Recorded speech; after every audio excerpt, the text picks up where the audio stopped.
Kaya dito tayo nalungkot. Ito mahirap sa online eh. Ayan o. Medyo hindi pantay. Parang mas malaki yung block. Mas mataas. Yun o. Pero tingin ko solution dyan, ibe-bend mo lang ito pababa eh. Itong block. Medyo tutungo mo lang siya. Wait lang. Parehas sa mga sinong brand eh. Kaya sa parehas. Mas malaki lang design ito. Try natin i-bend ito. Ang hirap ng ano eh. Medyo sumakit ulo ko dito sa rod stay. Dito, medyo iba eh. Huwag nyo na palang i-bend kahit di na i-bend. Ang ginawa ko na lang ganito. So originally, ganyan yung tsura, diba? Yung sa blue. Medyo maalog-alog to. Ayan. Hindi siya fit doon.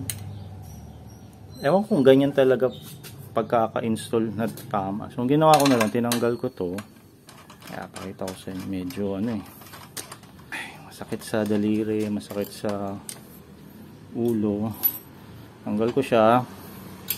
Tinanggal ko to, itong rubber, ano ba to, Gromay rubber bushing, hindi ko alam tawag dito eh, pero malambot naman siya eh.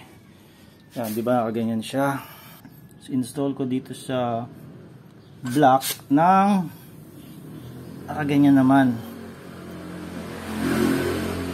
malambot lang naman to. So eto mo, itim na ng daliri ko, kaka trial and error.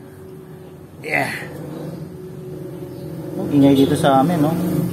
Main road kasi sa amin eh. Sa tingin ko ganyan talaga dapat eh, para secured. Kaya siya may forma dun sa bushing or sa grommet. Install natin to. No, try ko na kanina, nag-close naman yung hood. Ningal ako, pagod ako. Yan. Yeah, yun o, sakto siya.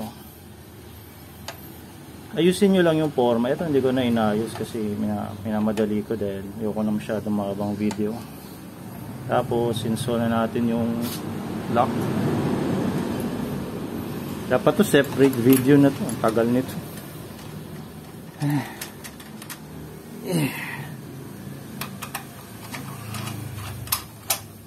Ipitan nyo na lang dyan. Yes. Ito, ayusin nyo na lang yan, maayos naman yun. Tapos hindi na siya, ayun, hindi na siya masyadong maalog. Siguro ganyan dapat talaga. Medyo parang nakaangat lang siya, no? Pero hindi, pag clinose mo yung hood, hindi siya tumatama kasi halos pantay lang siya sa rod cap. Okay, next. Nasaan yung batya ko? Next, itong matawag dito, hindi ko alam tawag dyan, filter. Philips lang yan. O check nyo na rin sa inyo kung flatted. Ayan, subok. Sabi pawis ko. Kaya wala rin. Oh, may brand pala to. Itong isa wala. Okay na lang. Eto, maluwang na to ngayon. Solenoid cover. Matagal ko na kasi tinanggal. Ang luwang na. May tape yan dito. Ganito lang ang ginamit. So, lalagyan lang natin dyan. Kasi ito maluwang. Tama. Oh. Kumandar maan. Luwang yan. Ito rin, luwang. So, pag kinabit natin itong block, medyo maluwang. Lagyan nyo na lang ng tape.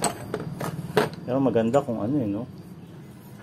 Kung all block lang ito lahat, mas maganda. Kaya tingnan natin, gagana yung tape. Patay ng tawag dito, masking tape. Puro isang ikot lang. Ano ito? Saan ba? Sa baba. Yan. Masikip ito. Yun. Ayos na. Hindi na tumutunog. Ito mga doble para hindi basta maupo. Kasi pag nagpandal kayo ng makina, tapos syempre naka-idle, palampag yan. Yeah. Ito muna kaya ko eh. Wala pa tayong pambili ng authentic na pyesa. Pag nakaipon na, yun, oh, ito fit na. Next, itong filter. Ito salpak na lang to. Tapos ito yung pinakamatagal lang, rod stay, no? Pitan natin yan. Babaklasin ko na naman yan kasi gagawa pa ang isa. Ayun. Medyo mas okay na siya. Black. Mga online parts. Kulang sa budget eh. Ayos. So, ang kulang ko na lang. Ito, gusto kong gawing black to. Uy, malog. Wrinkle black. VHT. Try ko siguro paint ng walang liha, walang baklasan. Tingnan ko kung gagana. Then, gusto kong gawing black din yung Samco. Pero hindi ito Samco, G-Force lang. Unti-unti lang. Init.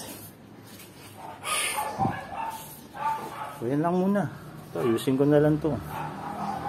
Kayo, kung ano trip nyo, sa akin ito lang muna kasi sayang naman kung bibili ka agad ng orig tapos hindi mo pala type yung kulay. Di, paglaruan mo muna yung sa mga knock-off, mura lang. Kung ano na yung type mong kulay, tsaka hanap ka ng orig, diba?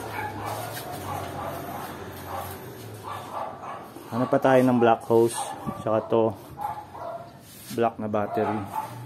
Gusto ko lang gawin black to. Ito, wala namang black nito eh. Hindi okay na orig na ganyan.